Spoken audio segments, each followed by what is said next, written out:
आज मैं आपके साथ एप्पल जैम बनाने का बिल्कुल नया और आसान तरीका शेयर करूंगी। इसमें कौन सी सीक्रेट चीज़ें ऐड करते हैं जिससे इसका फ्लेवर जो है बाज़ार से भी ज़्यादा अच्छा बन जाता है। अगर आप पहली बार बना रही हैं तो बहुत ही आसानी के साथ ढेर सारा आप एप्पल जैम बना के लंबे अरसे के लिए स्टोर करके रख सकती हैं और मज़े की बात कि ये ख़राब भी नहीं होता। तो चलते हैं रेसिपी की तरफ, स्टार्ट करते हैं। बिस्मिल्लाहिर्रहमानिर्रहीम। यहाँ पर मैंने आधा किलो सेब लिए हैं और इनको वॉश करने के बाद छील लेना है और छोटे छोटे टुकड़ों में कर लेना है। यहाँ पर अब एक कढ़ाई ले लेंगे और उसमें 1 कप पानी ऐड कर देंगे। पानी को हमने बॉईल होने के लिए रख देना है। और यहाँ पर मैंने जो सेब लिए थे उनको छोटे छोटे टुकड़ों में कटिंग कर लिया है और छिलके भी मैंने इनके उतार दिए हैं। और टुकड़े आपने ज़्यादा मोटे नहीं करने, बिल्कुल छोटे छोटे साइज़ के करने हैं। अब पानी में सेब के टुकड़े ऐड कर देंगे। अब इनको हमने बॉईल करना है, तकरीबन 5 से 6 मिनट तक हम इनको बॉईल करेंगे तो ये जो टुकड़े हैं बिल्कुल नरम हो जाएंगे। तो 5 मिनट के लिए मैंने इसे कवर कर दिया था। तो यहाँ पर चेक कर लेते हैं कि जो हमारे सेब हैं वो बिल्कुल नरम हो चुके हैं। मैं आपको एक चेक करवा देती हूँ। आप चूल्हे का फ्लेम ऑफ कर देंगे और इन टुकड़ों को हम किसी जूसर जग में डाल के घुमा लेंगे। बिल्कुल बारीक पेस्ट बना लेना है और अब इसको एक साइड पे रख देंगे। यहाँ पर मैंने फिर से कढ़ाई ले ली है और जो मैंने सेब का पेस्ट बनाया था वो इसमें कढ़ाई में डाल देंगे और इसको जो है 2 से 3 मिनट के लिए पका लेंगे। ठीक है, ये जो इतना पतला नज़र आ रहा है इसको हम 3 से 4 मिनट पका के थोड़ा सा गाढ़ा कर लेंगे। अब इसके साथ ही मैं इसमें चीनी ऐड कर दूंगी। तो चीनी की क्वांटिटी आपको बता देती हूँ कि आधा किलो सेब है तो आधा किलो ही चीनी ऐड करेंगे, लेकिन मैंने पूरी आधा किलो चीनी ऐड नहीं की। आधा किलो से मैंने थोड़ी कम चीनी इसमें ऐड की है और अपने टेस्ट के मुताबिक आप जितना मीठा पसंद करते हैं इसमें ऐड कर लें, वो आपकी मर्ज़ी है। और यहाँ पर दालचीनी का एक टुकड़ा ऐड कर दूँगी। इससे क्या होता है कि ये जो जैम होता है ये लंबे अरसे तक स्टोर रहता है, ख़राब नहीं होता और इसका जो टेस्ट है वो बिल्कुल बाज़ार से भी ज़्यादा मज़ेदार बनके आता है। और यहाँ पर अब हम इसको फुल फ्लेम पे पका लेंगे। कितनी देर पकाना है, इसको गाढ़ा होने तक पकाएंगे और इसी दौरान मैं इसमें सिरका भी ऐड कर दूंगी।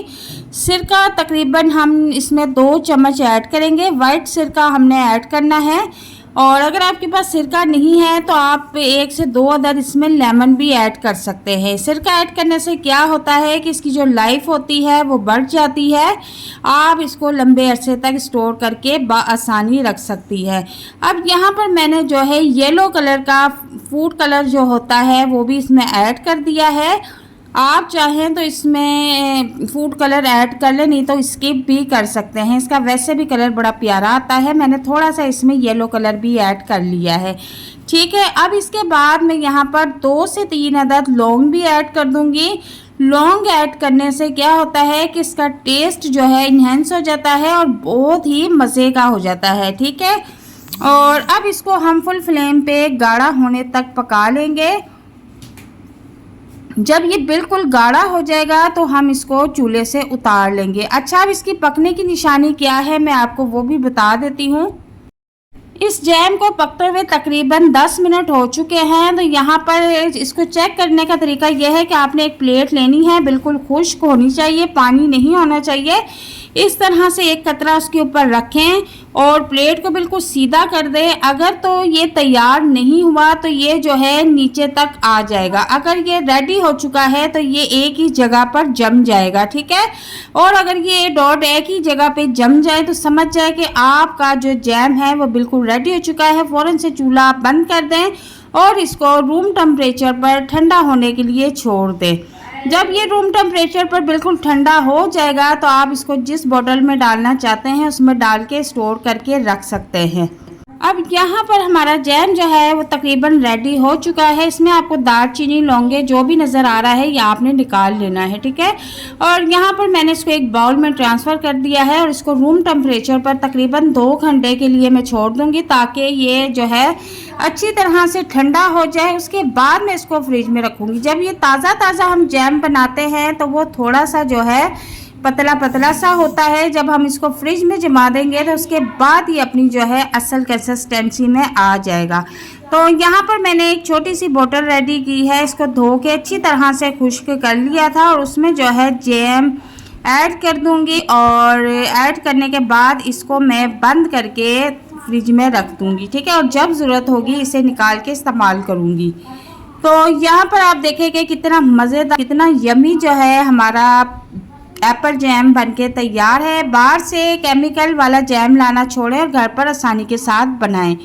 तो यहाँ पर मैंने 4 स्लाइसेस वाली ब्रेड ले ली है और अब हम इसके ऊपर जो है थोड़ा सा जैम अप्लाई करेंगे और यकीन करेंगे इतना टेस्टी और मज़े का बना है कि आप इसके सामने बाज़ार वाला भी ला के रख लें तो बाज़ार वाला जो है वो बिल्कुल बेकार लगेगा और ये इतना टेस्टी और मज़ेदार लगेगा कि आप अपनी उंगलियां और प्लेटें भी काट जाएंगे। तो यहाँ पर मैंने दोनों स्लाइसेस पर जो है जैम लगा दिया है। अब मैं इनकी कटिंग करके आपको दिखा देती हूँ कि इतने मज़े के सैंडविच जब आप बच्चे को बना के देंगी तो बच्चे आपके पेट भरकर जो है इसे खाएंगे और बहुत ही खुश होंगे और रोज़ाना बनाने की फरमाइश करेंगे। जब आप इसको एक बार भी बना के लंबे अरसे के लिए स्टोर करके रख सकती हैं। तो उम्मीद करती हूँ कि आज की रेसिपी आपको बहुत पसंद आएगी। रेसिपी पसंद आए तो इसे लाइक और शेयर ज़रूर कीजिएगा। चैनल पर नए हैं तो काइंडली चैनल को भी ज़रूर सब्सक्राइब कीजिएगा। तो मिलते हैं नेक्स्ट वीडियो में एक नई और मज़ेदार रेसिपी के साथ। तब तक के लिए इजाज़त चाहती हूँ। अपना बहुत सारा ख्याल रखना, दुआ में याद रखना। Thanks for watching, take care, अल्लाह हाफ़िज़।